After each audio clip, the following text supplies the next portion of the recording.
finished. We're all finished, the coach is all finished. I'm gonna bring Terry Joseph up here. Had a couple people ask for him. He won't be at the podium, just off to the side, I'll talk to him. If anybody has any other requests for any coaches, I haven't gotten any to this point, but if you have any, just let me know. We'll do what we can to get them up here, so. That being said. All right, it's a great day to be the head coach of North Carolina Tar Heels. You know, it's an exciting day for a lot of people, our recruits, their families, the coaches, players, all over the country. I mean, really, it's, you know, we bring an end to the 17 class, and at the same time, we start the 18, 19, and in some cases, the 20 classes. We'll tell you, you know, this, the 17 class, I believe, is pretty special. I really do. I believe it's a group that's loaded with great athletes. I think it's a group that understands what a commitment is. I think there's high character in this group. We've got high football IQs. They have a great family support. They have a tremendous will to succeed. And they also understand the value of an education at the University of North Carolina. So I really do believe this group is going to be part of multiple championships while they're here. You know, before we get started, before I answer any questions, I really need to thank a lot of people that had a part in this class. So I'm going to do that, you know, at this time. And it starts off just with our staff. You know, some of these guys we've been recruiting them for 24 months. And a lot of times the fewest amount of time we've been recruiting some of these guys is 16 months. So the staff did a tremendous job in putting this together.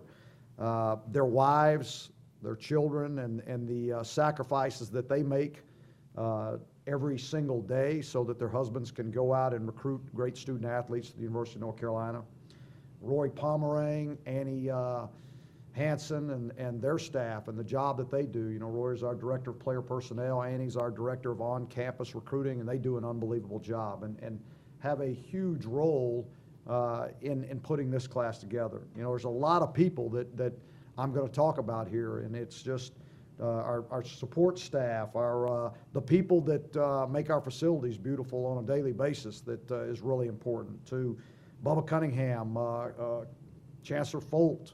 I mean, it goes on. And really, it's just so that you understand that it takes everybody to have a successful, you know, recruiting class, not just a few people. The faculty, the professors, the deans, the directors of admissions, all of those people. So a lot of people that had input on this, you know, and that's you know, from people who donated their planes so that we could get around the country and get to see as many of these kids as possible, to you know, just everybody. I mean, there's a lot of people here, so I'm not going to go through all of it. We've got our girls that do the thankless things behind the scenes that you wouldn't know about, that it wouldn't be possible without them. So, and then probably last but most important is our fans. The fans that you know, continually keep a positive buzz going around this state about this program and where this program is going. So I want to thank all of them. So at this time, I'll open it up for you guys. 20 kids in the class. How much room is there for maybe a couple more graduate transfers? There's, you know, we've got a little room. I mean, it's always up in the air as far as how many, but we've got a little room right now, and we're actively pursuing a few, actually. Larry, what do you think your biggest need was in this class, and how do you think you addressing that need? Going into it, we felt like our biggest need was going to be the offensive line and our defensive backs. And that was where we really wanted to spend some time. And, you know, so you look at the guys that we brought in, we needed to get 5, and that's not easy to do, to go out and find 5 quality guys. And we wanted two guys with length, and so one of them 6'6", the other one's 6'7". One weighs 357, the other one weighs 367. So 2 big guys for ends to have to get around in our passing game, and then some girth inside. You know, with the 2 guys, Billy Ross and Jonah Melton, you know, 6'3", 320, 6'5", 315, and then Brian Anderson, a center out of Alabama that we needed. So we really feel very strong about those 5 guys up front, and that will be, you know, a key to our success in the future. On the back end, defensively, you know, with the 4 kids that we signed, starting with, we got Trey Shaw out of Georgia, who came in and is with us early right now and doing a great job with us. Caleb Brozar, who was another really long corner that could play multiple positions for us, but he's over 6'2". You know, those two guys. You got Daz Newsom that came in today. You know, was that we're excited out of Hampton up in Virginia, and then you know you got C.J. Cotman out of Tampa, who's another kid listed as an athlete. He could play either side of the ball, but we expect to play him at corner. I mean, because he's got such great skills. So you lost top 3 wide receivers, only 2 of them in the class. Is that kind of a statement as to the confidence you've got in the guys that are already here, and how did these guys fit in? Are these 2 guys who could possibly play right away? Yeah, well, I mean, you know, and I've gotten this question a lot since the end of the season, where you're losing, you know, your 3 receivers. Well, I mean, nobody knew who Bug Howard was before he got here. Nobody knew who Mac Hollins was, you know. I mean, those guys developed into great players. And we've got other guys in this program that we've been recruiting and bringing along that, yeah, we do feel good about them. And we expect them to come in and do really well. And I expect that you'll know their names next year, and you'll be talking about them, the ones that are here and the ones that are leaving, and how we're going to replace them.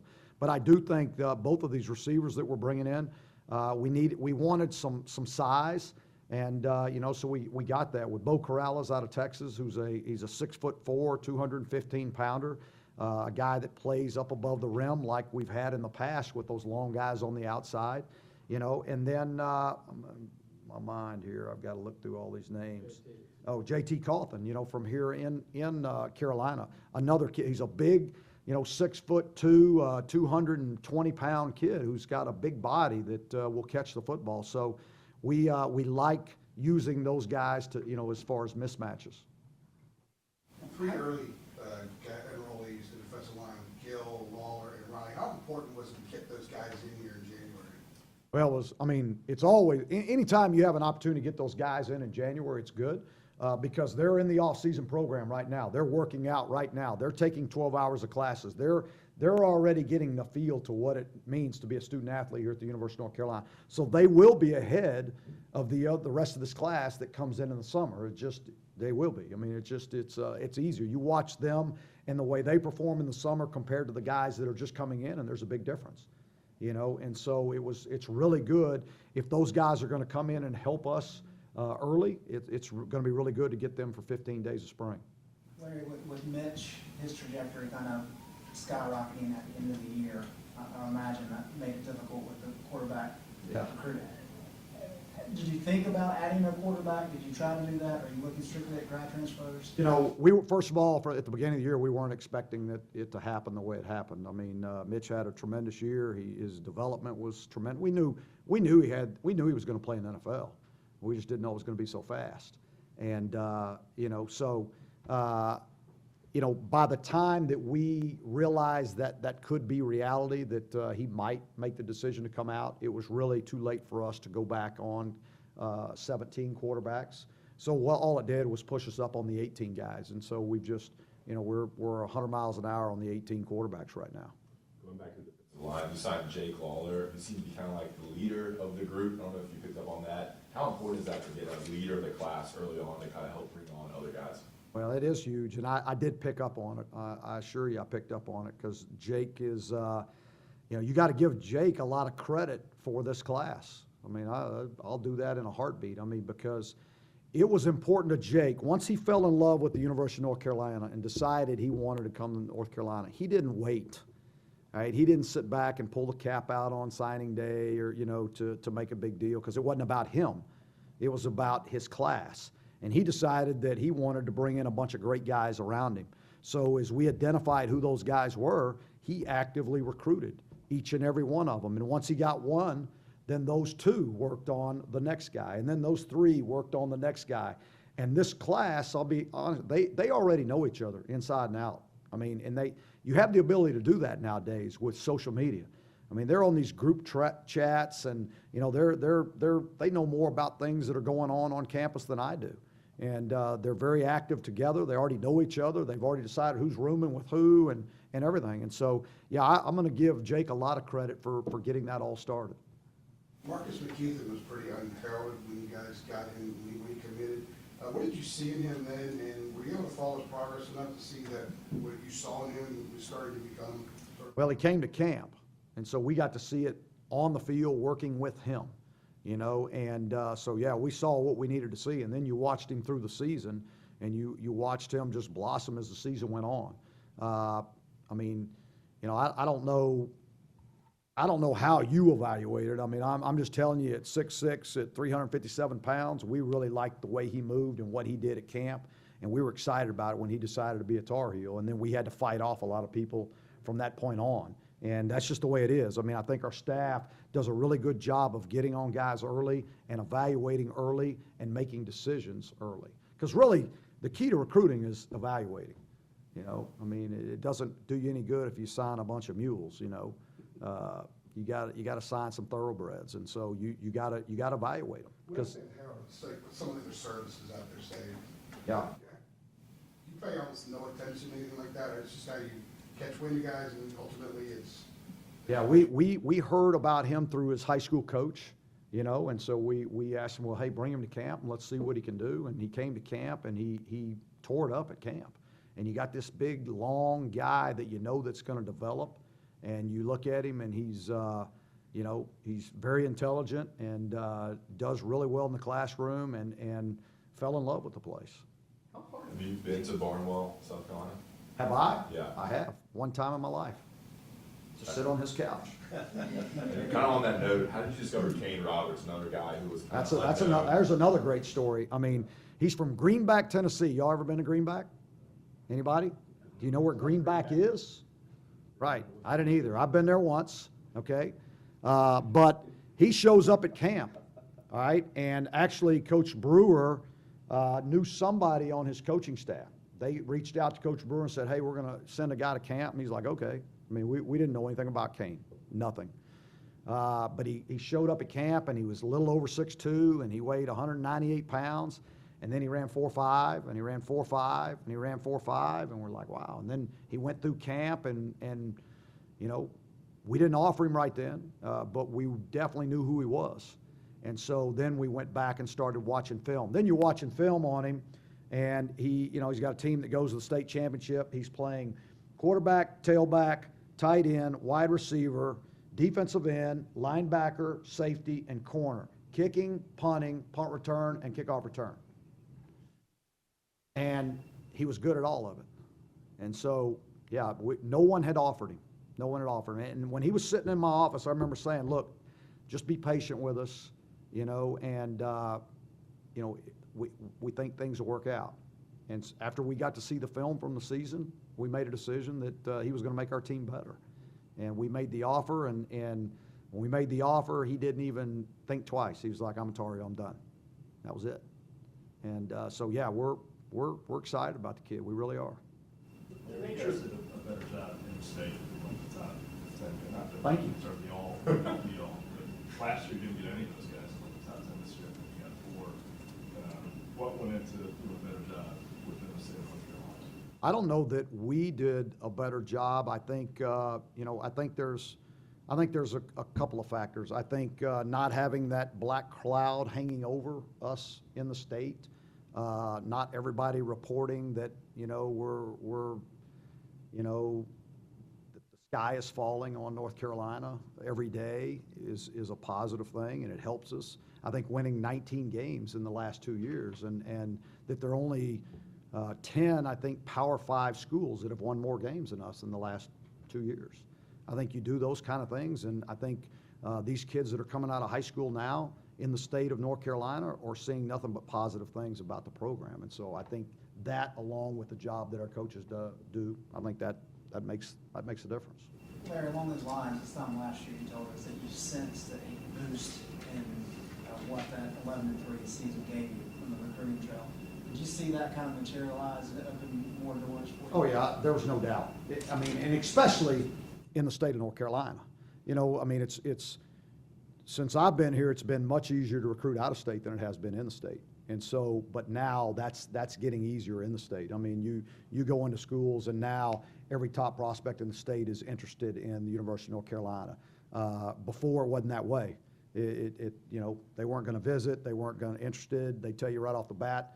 Now we're not finding that. You know, every guy at least says they're interested and they're willing to listen. And so that's part of the battle right there. Larry, at the very beginning of your comments, you talked about commitment. How much did you have to kind of fight off other schools for guys that were committed to you early? And how much more difficult does that aspect of recruiting make it on you guys? All 20. There's not one that once they commit that everybody says, okay, this guy's committed to Carolina, we got to back off of him. No, basically when a guy commits, it means that everybody recruits him even harder. And now he's got UNC on his chest, so they know who they really got to beat and who they have to battle. Instead of they're battling all the schools that are recruiting him, they can really all jump on one. And so, I mean, it's just, that's the way it is. It's part of it. We understand it. Everybody understands it. That's just the way college football recruiting is. How much more complicated is the process? Because it was already pretty complicated. It makes it hard. It makes it hard. But I mean, that's just, every coach in college football understands it. That's just the way it is. And you're gonna have to recruit that young man all the way to the end. Some guys, you get the I'm committed, but I want to take 5 visits. You get all different types of reservations, I should say, instead of commitments. And then you run across the guys that truly understand what a commitment means. You discussed the wide receivers a little bit. The running backs are also going to have to contribute a lot next year. 2 guys you signed. Yeah, they're going to have to. They don't have a choice, do they? Antoine Branch and Michael Carter, I mean, they got to come in here and play for us next year, along with Jordan Brown. I mean, that's what we have. And so they know right now, I mean, they're preparing their minds. Michael's here right now. Antoine gets here in June. I mean, they're preparing themselves. They know they're going to have to be ready to play for us in that opening game against Cal. What do you like about Michael Carter, not just as a player, but personality-wise? Have you talked with him? Yeah. Yeah, he's got a great personality. I mean, he really does. He's, then on top of it, I mean, he reminds me in stature of one we had from Florida when I got here, which excites me because that guy was pretty good. With recruiting, Michael, how did that change from the beginning to now since Hood has gone and Stanton has come in? Well, Michael, we didn't, the recruiting part didn't change. I mean, we knew we wanted him all the way. It just he became a more important part of the puzzle when Hood decided to go out, because that left one guy here on scholarship. So it was not like, hey, we can bring you in here and develop you. It was like, I don't want to scare you, but you got to be ready to play that first weekend in September. I mean, you got to be ready to go. And same thing with Antoine. I mean, it was just like, hey guys, it's not, we're going to bring you along slowly. I mean, we're going to throw you in the fire. And so we're going to prepare you for that now. And with that being said, you talked a little bit about Jake Lawler. He's pretty good friends with Jonah. What do you see from Jonah and him as kind of a duo complementing each other and each other's ball? One of them talks a lot, and one of them hardly talks. But you are right. Jake jumps in, Jonah jumps in, and then the two of them started, the combo drill on everybody. And then I can't remember who the third one was, but as soon as he jumped in, then the 3 of them started working on guys. And they just it kind of got to be a snowball effect. They started looking at it as a challenge. Okay, who's next, coach? Who do we have to go after next? And they put a lot of ownership in this class. And you said he is pretty quiet. What does that do to being a leader of the O-line? I've had vocal leaders in the offensive line, and I've had those silent guys. I mean, Landon Turner, for a few years ago, his junior year, he was very quiet, didn't talk hardly at all. His senior year, he needed to be more vocal, and he became more vocal. He became the vocal leader on our offense.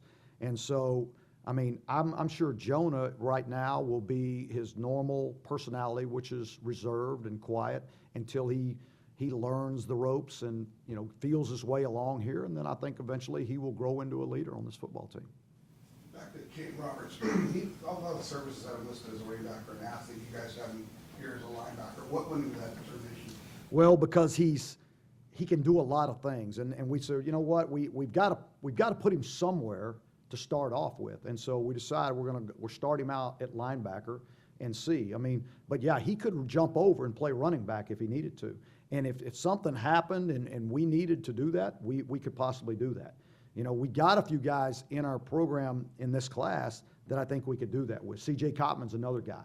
If we had to, we could throw him over to the other side of the ball because he's done that. But Kane played so many positions, it was like he was he played a little bit of everything all the time. You never know where he was going to line up the next snap. So I don't know if he ever really got to. I'm looking forward to seeing when he gets in a position, how much progress he makes and how much better he gets at a position. Is he the kind of guy you could do that with here, or would you prefer to just have him concentrate on one position and Well, I would prefer, I would love it for him to be able to do that, to be able to play one position, play special teams and help us that way. But if it gets to a point where he has to flip over and jump to some other side of the ball, I wouldn't hesitate to do it because I've seen him do it. How much will Mitch's, Sounds like an early signing day could be happening in mid-December, perhaps, as early as later this year. Do you welcome that? I would love for it. I don't know, I still don't know if it will pass. I really don't know. I mean, I think if you polled all the coaches out there, that they would probably say, yes, let's do it. But I don't think the coaches have much to do with it, So, this new vote that's coming out in April, I mean, from my understanding, all the different issues that they're voting on are all one bundle. And it's either yes or no on all of them. And so I have no idea, because I think there's some things in there that I would not be for, so I don't know if it's worth it to vote on, have a couple things in you want, and have to accept the other things that they're pushing. Would you be nostalgic to see this day kind of go by the wayside? The first Wednesday in February have less meaning for that? Yeah, I don't know. I don't know if that's what because, I've never experienced multiple signing days, so I don't know what it would do. I mean, I think basketball has them, so I don't know if that means the December one would become the more important one. I don't know. I really don't know. I still like the idea of having an early signing day for all the kids out there that are committed, know where they're going, they're not going to change their mind. I just don't see a reason why you wouldn't give them the opportunity. If it was up to me, I'd change it to, if I'm going to offer you a scholarship, I'm going to hand you the papers right then when I offer it to you, and you got 48 hours. And if you want to sign it, sign it. And that would change a lot of things. People would quit just throwing out offers just to say they threw out an offer, and give a kid the opportunity to go ahead and commit then and go ahead and sign the paper. And I think you would get a lot more legitimate offers out there, instead of just people say, yeah, I'm offering that kid. But if he tries to commit to you, you're backpedaling. So, yeah, if I had my druthers, that's the way we would do it. Larry, in terms of class size, how do you go about, I'm sure there's an evolution to it, but how do you go about determining what that size will be, and how do you factor in potential attrition? And Well, it's always fluid. I mean, there's no, there's just no exact way to do it. I mean, you can only have 85, so, and you know how many seniors you got leaving, and then you can't really, it's hard to figure out attrition, because you don't know what's going to happen. So if you oversign, you could be in trouble. All right, because you got too many, then something's got to happen. And so you're very, at least I am. I don't want to ever be in that position. And so, and I do always like having a couple to be able to do something with, and that's paid off for us in the past, from a late guy or a transfer, or now with the graduate transfers, it's kind of opened up. It's like a free agency. So being able to go and maybe find a guy that you may need in a hole that it could help you, then I would definitely want to have that ability. What do you think your new coaches bring recruiting-wise in terms of geography experience? Yeah, well, Deke's been with me before, so and he's recruited the state of North Carolina, he's recruited South Carolina, he's recruited Georgia, so he's been in this footprint. So he does a great job with it. I know what he brings. Terry, I'm not as familiar with him, but I do know this. Back when he was at La Tech and I was at Southern Miss, I wanted to hire Terry because he was the best recruiter on their staff. And before I could do it, he went to Tennessee. And then I knew I couldn't touch him then I came here, and then he went to Nebraska. And then he went to A&M. But he's always been one of the top recruiters on every one of those staffs he's been on. He's from Louisiana, so he has natural ties there. He coached high school ball down there. But he's also coached, he's recruited for every one of those schools that I just talked about in a lot of various places. He's got a great personality, so there's no doubt he can recruit. Let's take two more. Yeah, Pace. Gary, what will Mitch's success and all, to a lesser degree, Marquise's success do and help you with the 18 and 19 quarterbacks? Well, it's very evident right now because we get phone calls every day, of quarterbacks out there, and I can tell you, in this recruiting period, before we came off the road, heck, I didn't know where he was most of the time. He was all over the country, from the state of California to Washington to you name it, looking at 18 and 19 quarterbacks, in some cases 20 quarterbacks. So they all recognize what we've done. I mean, when you see how quickly Mitch developed as he was here and what he was able to do and what he's projected to do at the next level, I think there's a lot of quarterbacks out there that are excited and interested in seeing what's going on. Does that also change how you offer? I'm sorry, someone said. No, I'll Ready, leave it. then we'll go Lindsay. Go ahead. Does that also change maybe how you go about offering or the quarterbacks you think that might? No, I'll tell you what, I'm very, very particular in the way we recruit a quarterback. We don't throw out many offers. We're going to really do a lot of work on a quarterback, not only just watching a highlight tape, but watching game tape, to seeing him throw in person, to seeing him in live games, to see how he interacts with his teammates, it's a very, very in-depth process. And that's one place that you can't afford to miss. If you miss at quarterback and you don't have a quarterback, you get fired eventually. That's what happens. And really, you go out and look at the coaches that don't have jobs and they'll tell you the same thing. And it's just one area you can't win at this level without a quarterback. It's just, I say you can't win at the next level without them either. It's just a whole nother step. And I saw a stat the other day where I think from 2003 till now, there's been only 3 quarterbacks on the AFL side playing the Super Bowl. And if you didn't have one of those 3, you had no chance of making it. And from Brady to Roethlisberger to Peyton Manning, that was it. And the rest of the teams didn't have a chance.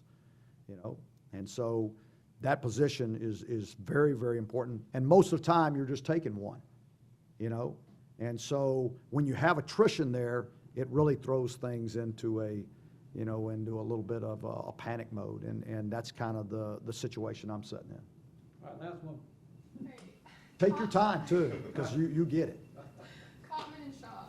Hotman and Shaw. What did you see in either both of them, one of them, that really just stood out to you? I know you guys kind of had a little bit of a struggle getting some interceptions. Do you see that kind of eagerness, aggressiveness from them?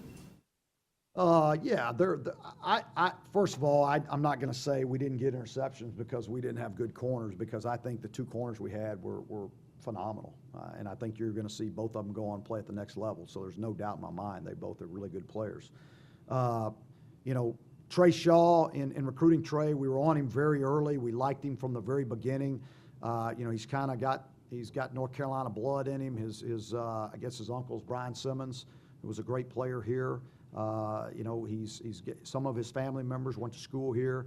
His mother, Wanda, was just a true joy to get to know, and her mom, and just a great family, and then just watching Trey as he progressed throughout his senior year, and he finishes up winning a state championship and has a pick 6 in the game to as they win the game. And so a lot of fun to watch him. CJ was a kid that, we saw really a spring ago. Extremely talented, very, very fast, a track guy, but he played offense, played defense, played multiple positions, and has some really cool tools that I'm looking forward to messing with. All right, thanks everyone. Coach